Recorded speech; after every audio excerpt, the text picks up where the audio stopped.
दोस्तों, इस आर्टिकल में हम चर्चा करने वाले हैं क्लाइमेट चेंज से जुड़े मुद्दों के ऊपर। इंडिया की कई सारी ऐसी पॉलिसीज़ हैं जो सीधे हेल्थ के लिए नहीं बनाई गई थी, लेकिन उन्होंने इनडायरेक्टली हेल्थ को इम्प्रूव किया और साथ ही क्लाइमेट चेंज से लड़ाई लड़ने में भी मदद करी है। इसका मतलब ये है कि नॉन हेल्थ इंटरवेंशन भी हेल्थ को बेनिफिट अतिरिक्त स्वास्थ्य लाभ दे सकते हैं, साथ ही क्लाइमेट चेंजेस को एड्रेस कर सकते हैं। अब बात यहाँ पर करी जाती है दोस्तों मिल्ड अपॉर्चुनिटी 8 बेलेम कॉन्फ्रेंस। 29 से 31 जुलाई 2025 को ब्राज़ील में global conference on climate and health हुआ। इसमें 90 देशों ने मिलकर के बेलेम हेल्थ एक्शन प्लान बनाया था, जिसे नवंबर 2025 में COP30 पर लॉन्च किया जाएगा। ये प्लान आने वाले समय में ग्लोबल एजेंडा को तय करने वाला है। इंडिया इस कॉन्फ्रेंस में ऑफिशियली शामिल नहीं हुआ। ये एक बहुत बड़ी मिस्ड अपॉर्चुनिटी थी हमारे लिए, क्योंकि इंडिया का डेवलपमेंटल अप्रोच, विकास का जो तरीका है, ऐसा है जो दूसरों के लिए एग्जाम्पल बन सकता है। अगर इंडिया हिस्सा ले लेता तो दुनिया को दिखा सकता था कि उसकी वेलफेयर पॉलिसी हेल्थ और क्लाइमेट दोनों को एक साथ कैसे करके स्ट्रेंथन करती है। इसके बाद सरकार PM Poshan nutrition and climate link programme लेकर के आई है। इंडिया का पीएम पोषण प्रोग्राम सिर्फ बच्चों को भोजन देने तक सीमित नहीं है, इसने हेल्थ, एजुकेशन, एग्रीकल्चर और फूड प्रोक्योरमेंट को आपस में जोड़ दिया है। जब इस स्कीम में मिलेट और ट्रेडिशनल ग्रेन्स को प्रमोट किया गया तो दो फायदे हुए। पहला, बच्चों में कुपोषण कम हुआ। क्लाइमेट रेजिलेंट फूड सिस्टम बनने लगा, क्योंकि मिलेट सूखा सहनशील और कम पानी वाली फसल है। कम पानी वाली एरिया में हम इसको उगा सकते हैं। मतलब एक ही स्कीम से हेल्थ आउटकम भी मिला, क्लाइमेट एडॉप्शन, दोनों चीज़ हमने हासिल कर लिए हैं। इसके बाद बात करी जाती है स्वच्छ भारत और मनरेगा। स्वच्छ भारत अभियान सिर्फ साफ सफाई का अभियान नहीं है, इसने सैनिटाइजेशन को इम्प्रूव किया, जिससे डिसीज़ कम हुए। इसने डिग्निटी और एनवायरमेंटल सस्टेनेबिलिटी को मजबूत किया है। मनरेगा ने रूरल लाइवलीहुड के साथ साथ इकोलॉजिकल रिस्टोरेशन स्थापित किया है। जब रूरल वर्कर को नाले, पॉन्ड्स, प्लांटेशन पर काम मिला तो इकोसिस्टम भी बेहतर हुआ है। मतलब दोनों प्रोग्राम ने हेल्थ और एनवायरनमेंट दोनों को एक साथ सुधारने का काम किया है। इसके बाद सरकार लेकर के आई थी पीएम उज्ज्वला योजना। ठीक है, अब ये जो पीएम उज्ज्वला योजना सरकार लेकर के आई है, ये किस प्रकार से क्लाइमेट से हमारी लड़ने में मदद कर रही है, इसके बारे में भी हम देख सकते हैं। यहाँ पर सरकार ने क्या काम किया कि जो गरीब तबके के लोग थे उनको सब्सिडी प्रोवाइड किया, उनको कम रेट में सस्ते दामों पर या फिर फ्री में गैस सिलेंडर और भरी हुई टंकी प्रोवाइड करी, चूल्हा प्रोवाइड किया। पीएम उज्ज्वला योजना ने हाउस होल्ड को क्लीन कुकिंग फ्यूल अवेलेबल कराया। इससे दो डायरेक्ट लाभ हुए थे। हाउस होल्ड एयर पॉल्यूशन कम हुआ, मतलब घर के अंदर का जो धुआं है वो कम हुआ, जिससे रेस्पायरेटरी जो इलनेस है, सांस की बीमारी घटी है। कार्बन इमिशन भी घटा है, क्योंकि बायोमास फ्यूल की जगह एलपीजी का यूज़ हो रहा है। मतलब ये एक ऐसी पॉलिसी है जिसे क्लाइमेट पॉलिसी नहीं कहा गया था, लेकिन इसके बड़े क्लाइमेट और हेल्थ को बेनिफिट निकले। इसके बाद इंटरसेक्टोरल एक्शन एंड लीडरशिप की बात करते हैं। इंडिया का अनुभव बताता है कि जब अलग अलग सेक्टर जैसे कि हेल्थ, सैनिटेशन, एनर्जी, फूड एक साथ में काम करते हैं तो इम्पैक्ट मल्टीप्लाई हो जाता है। स्ट्रॉन्ग पॉलिटिकल लीडरशिप की फैक्टर है। पीयूवाई और स्वच्छ भारत में पीएम लेवल इन्वॉल्वमेंट ने मिनिस्ट्रीज में कोऑपरेशन सुनिश्चित किया था। जब पॉलिटिकल लीडर क्लाइमेट को सिर्फ एनवायरनमेंट नहीं बल्कि हेल्थ इमरजेंसी की तरह प्रेजेंट करते हैं तो पब्लिक सपोर्ट और एडमिनिस्ट्रेटिव सीरियसनेस दोनों बढ़ जाती हैं। कम्युनिटी इंगेजमेंट भी उतना इम्पोर्टेंट है। स्वच्छ भारत ने गांधी जी के सिंबॉलिज्म का यूज़ किया। पीएम पोषण ने पेरेंट टीचर एसोसिएशन और स्कूल कमिटीज़ को जोड़ा। क्लाइमेट एक्शन को भी क्लाइमेट एंकरिंग चाहिए ताकि लोग उसे हेल्थ और प्रॉस्पेरिटी से जोड़ सकें। इसके बाद सफल पॉलिसीज़ ने एक इंस्टीट्यूशन बनाने की बजाय एग्जिस्टिंग स्ट्रक्चर का इस्तेमाल किया है। इसके अलावा भी बहुत सारे काम हैं, जैसे कि ASHA worker, SGG member, SHGM member, panchayat reps, municipal bodies, इनको एम्पावर करके क्लाइमेट हेल्थ एजेंडा को आगे ले जाया जा सकता है। मतलब ये है कि हेल्थ वर्कर और कम्युनिटी बॉडीज़ क्लाइमेट एक्शन के चैम्पियन बन सकते हैं। इसके बाद हम बात करते हैं दोस्तों चैलेंजेस इन इम्प्लीमेंटेशन। लेकिन इंटरसेक्टोरल एक्शन को इम्प्लीमेंट करना आसान नहीं होता है। एडमिनिस्ट्रेटिव सिलोस मतलब विभागीय बंटवारा भी दिक्कत है। अलग अलग डिपार्टमेंट अपनी जिम्मेदारी और मैंडेट में बन जाते हैं। जैसे उज्ज्वला योजना में रिफिल कॉस्ट हाई है क्योंकि ऑयल कंपनीज के बिजनेस इंटरेस्ट लोगों की ज़रूरतों से क्लैश करते हैं। सोशल और कल्चरल बैरियर भी एडॉप्शन और इक्विटेबल एक्सेस को रोक रहे हैं। इसलिए क्लाइमेट सॉल्यूशन को सिर्फ आउटपुट नहीं बल्कि आउटकम मतलब जैसे कितने लोग वास्तव में क्लीन फ्यूल यूज़ कर रहे हैं से हमें मापना पड़ेगा। इसके बाद 3 pillars of climate health governance की यहाँ पर बात करी जाती है। इंडिया का अनुभव एक नए गवर्नेंस फ्रेमवर्क की ओर इशारा करता है। यहाँ पर 3 पिलर है। पहला है स्ट्रेटजिक प्रायोरिटाइजेशन बाय लीडर।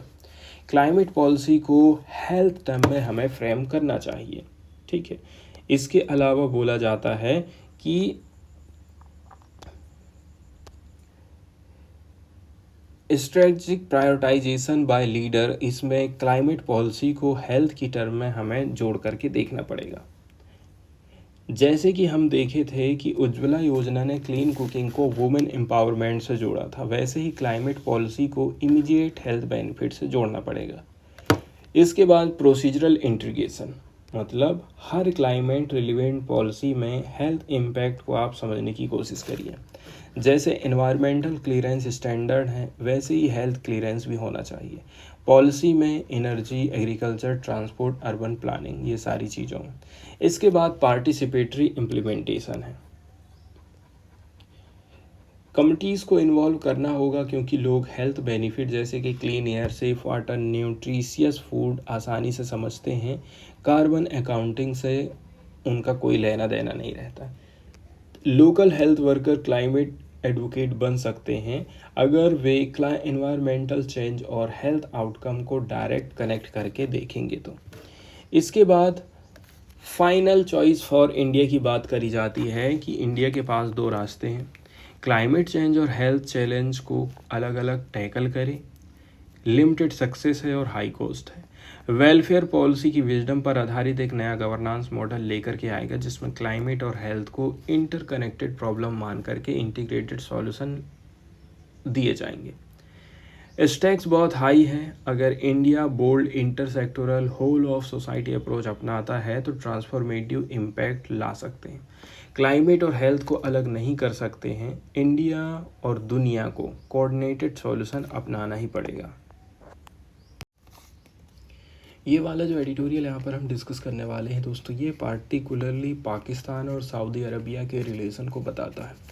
17 सितंबर 2025 को सऊदी अरब की राजधानी में Saudi crown prince Mohammed bin Salman और पाकिस्तान के जो प्रीमियर शहबाज शरीफ हैं, इन्होंने strategic mutual defence agreement sign किया। शॉर्टकट में इसको LDMA बोलते हैं। इस दौरान पाकिस्तान के army chief field marshal Asim Munir भी मौजूद थे। इसे future hope over past experience मतलब भविष्य की उम्मीदों ने अतीत के अनुभव पर जीत हासिल बोली है। सऊदी अरबिया जो कि सुन्नी मेजॉरिटी है और पाकिस्तान में ये वाला जो एडिटोरियल डिस्कस करेंगे दोस्तों, ये पार्टिकुलरली पाकिस्तान और सऊदी अरब के रिलेशन को बताता है। 17 सितंबर 2025 को रियाद मतलब सऊदी अरब की राजधानी में Saudi crown prince Mohammed bin Salman और पाकिस्तान प्रीमियर शहबाज शरीफ ने स्ट्रेटजिक म्यूचुअल डिफेंस एग्रीमेंट के ऊपर सिग्नेचर किया है। इस दौरान Pakistan army chief field martial Asif Munir भी मौजूद थे।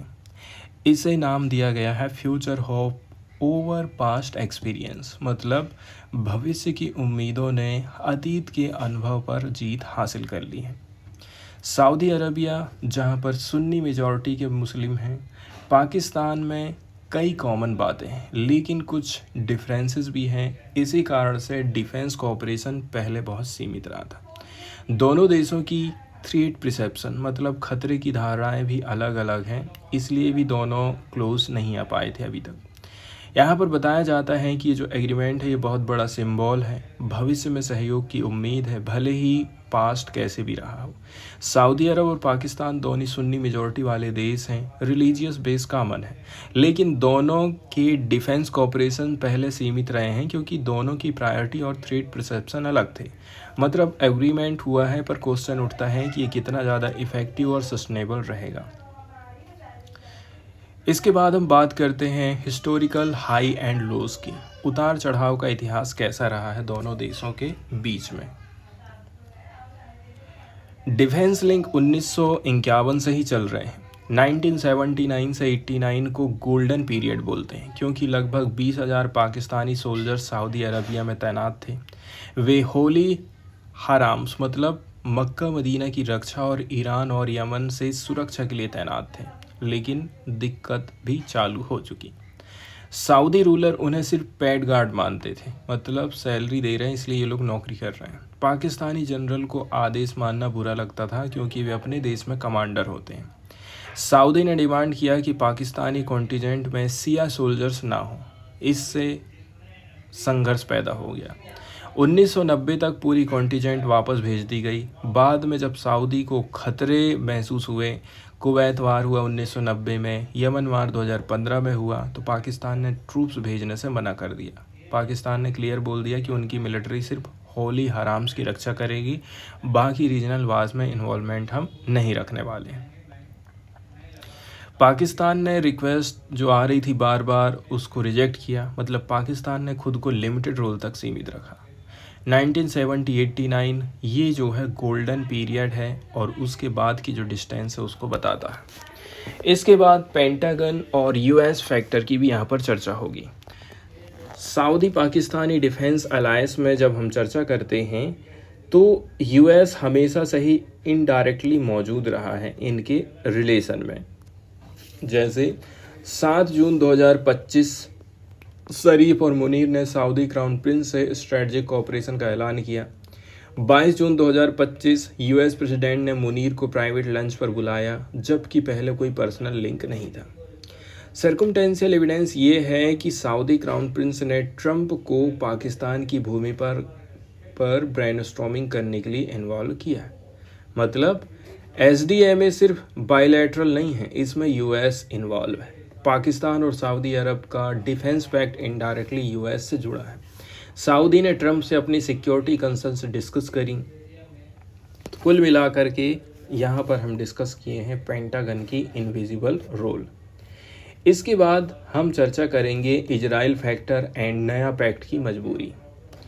ट्रंप एडमिनिस्ट्रेशन और पाकिस्तान आर्मी दोनों के बीच नज़दीकियाँ बढ़ रही हैं क्योंकि पाकिस्तान वेस्ट एशिया में स्मार्ट की है, ईरान तक बैकडोर एक्सेस की, जीसीसी सिक्योरिटी के लिए बूट्स ऑन द ग्राउंड की। सऊदी क्राउन प्रिंस ने यूएस से 3 कंडीशन रखी हैं। वो कंडीशन क्या क्या है? Defence agreement, nuclear technology access and modern US weapon. अब यूएस चाहता था कि पहले सऊदी इजराइल को रिकॉग्नाइज करे, ठीक है, लेकिन 7 अक्टूबर 2023 को आप देखेंगे हमास ने इजराइल पर हमला कर दिया और हो गया चालू गाजा वार। इससे अरब वर्ल्ड में इजराइल रिकॉग्निशन का प्लान जो है रुक गया है। इसलिए ये जो नया पैक्ट आया है रियाद के लिए एक बहुत बड़ा कंसोलेशन प्राइज बन गया है। मतलब सऊदी अरबिया इजराइल को मान्यता देना चाहता था, बदले में यूएस से मिलिट्री और न्यूक्लियर वीपन चाहता था, लेकिन हमास इजराइल वार ने सब उल्टा पुल्टा कर दिया है। इसलिए नया पैक्ट सऊदी अरबिया के लिए फुल गेन नहीं है, बस एक टेम्पररी एडजस्टमेंट है। इसके बाद दोहा अटैक और यूएस क्रेडिबिलिटी क्राइसिस की यहाँ पर हम चर्चा करने वाले हैं। 9 सितंबर को इजराइल ने हमास के ऑफिस को दोहा में एयर स्ट्राइक किया। कतर जो कि जीसीसी का मेंबर है plus US military base host भी है। यूएस को पता था, इसके बावजूद भी कतर की रक्षा नहीं कर पाया, बस आश्वासन दिया। इससे जो जीसीसी स्टेट है, गल्फ काउंसिल स्टेट है, खास करके जो सऊदी अरब है, उनको लगा कि यूएस सिक्योरिटी गारंटी हमारे कोई काम की नहीं है, बस उस जहाँ उसका कहना चाहिए, उसको लगता है, इंटरेस्ट रहता है, वहीं पर वो काम करता है, नहीं तो किसी से उसका कोई लेना देना नहीं रहता है। इसके बाद रियाद की कैलकुलेशन को समझते हैं कि सऊदी अरब ने हमेशा अरब ट्रूप्स या फिर टर्किश ट्रूप्स डिप्लॉय करने से बचते रहा है, पॉलिटिकल या फिर हिस्टोरिकल रीजन से। 1990-91 की गल्फ वार में यूएस नाटो ट्रूप्स के आने से क्लैरिक्स एंग्री हुए। अब नया पैक्ट पाकिस्तान के साथ में किया गया है। यहाँ पर 4 मुख्य बिंदु हैं। पहली बात है, 1991 से बिना फॉरेन ट्रूप्स भी सरवाइव किया है। $100 बिलियन के मॉडर्न यूएस वीपन्स खरीदे हैं। पाकिस्तान न्यूक्लियर पावर है, ईरान न्यूक्लियर बने तो काम आएगा। Pakistan China tie up problem हो सकता है, और Pakistani nukes transfer to Saudi improbable संभावना कम है, क्योंकि इजराइल रेड लाइन है। लेकिन AQ खान प्रेसिडेंट दिखाता है कि secret nuclear technology transfer possible है। मतलब बात यह है, सऊदी अरब क्या सोचता है, modern US weapon plus Pakistan की न्यूक्लियर लिंक प्लस नो अरब ट्रूप्स, लेकिन रिस्क है कि इजराइल इसका विरोध करेगा, प्लस चाइना फैक्टर कॉम्प्लिकेट करेगा। फ्यूचर में पाकिस्तान लिमिटेड प्रेशर रखेगा। इसके बाद पाकिस्तान की भी कैलकुलेशन को यहाँ पर समझने की ज़रूरत है कि पाकिस्तान यहाँ पर क्या माइंड से चल रहा है। पाकिस्तान की सोच सऊदी अरब से अलग है। ईरान, यमन या फिर इजराइल से वो लड़ना नहीं चाहता है। सऊदी भी इंडिया या फिर अफ़गानिस्तान के खिलाफ पाकिस्तान का साथ नहीं देगा। पाकिस्तान इस पैक्ट का फ़ायदा उठाना चाहता है। डिफेंस हार्डवेयर उसको मिल जाएगा, सऊदी इक्विपमेंट पर ट्रेनिंग होगी एंड इकोनॉमिक बेनिफिट मिलेगा, जैसे कि फंड और ऑयल। इसके अलावा स्ट्रेटजिक लिवरेज मिल जाएगा उसको इंडिया के अगेंस्ट में। इसके बाद फाइनल बैलेंस की हम चर्चा करते हैं दोस्तों। SDMA pact practical military alliance से ज़्यादा सिंबॉलिक है। असली मकसद है सऊदी ईरान राइवलरी में पाकिस्तान को न्यूट्रल रखना है। अब बात करते हैं भारत पर प्रभाव। इंडिया जो कि 3rd लार्जेस्ट ऑयल इंपोर्टर है, प्लस सऊदी अरबिया का 2nd लार्जेस्ट ट्रेडिंग पार्टनर है। इंडिया डिस्पोरा मतलब काफ़ी बड़े पैमाने पर लोग जाते हैं सऊदी अरबिया में कमाई करने के लिए। 2014 से इंडिया सऊदी अरब रिलेशन जो स्ट्रॉन्ग हुए हैं, डिफेंस वाले भी और इंटेलिजेंस कॉपरेशन भी। लगभग $100 बिलियन इन्वेस्ट करने की योजना सऊदी अरब बना चुका है भारत में। SDMA अनाउंसमेंट के वक्त सऊदी ऑफिशियल ने बोला है कि पाकिस्तान इंडिया बैलेंस ज़रूरी है। इंडिया के साथ रिलेशन सबसे मजबूत हैं। इंडिया को भी इस पैक्ट की नेगोशिएशंस की जानकारी दी गई थी।